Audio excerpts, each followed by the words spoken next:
আপুনি যদিহে অনুমতি দিয়ে। কিনো কথা অত দিনৰ পৰা মনত পুহি ৰাখিছিলা? বাইদেউ, আপোনাক মনৰ পৰা সেই লংকাৰ ৰাৱণে হৰি নিছিল। সেই ৰাৱণ বৰ দেখাত কেনেকুৱা আছিল?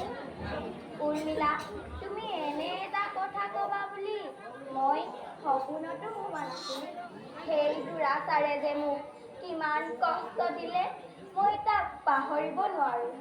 ৰাৱণে মোক হৰণ কৰি নি এনে এখন অৰণ্যত ৰাখিছিল, য'ত কিম্ভু কাৰ্মা ৰাক্ষসনীয়ে মোক অহৰহে পহৰা দি আছিল। মই তাৰ মুখলৈ ভালদৰে চোৱাই নাছিলো। বাইদেউ, মোক বেয়া নেপাব। কিয় জানো মোৰ আজি সেই দুষ্ট ৰাৱণক চাবলৈ বৰ মন গৈছে। আপোনাৰ যেনেকৈ মনত আছে, এই মাটিতেই তাৰ প্ৰতিচ্ছবি অংকন কৰকচোন। নহয় উৰ্মিলা, মই প্ৰতিচ্ছবি অংকন কৰিব নোৱাৰো।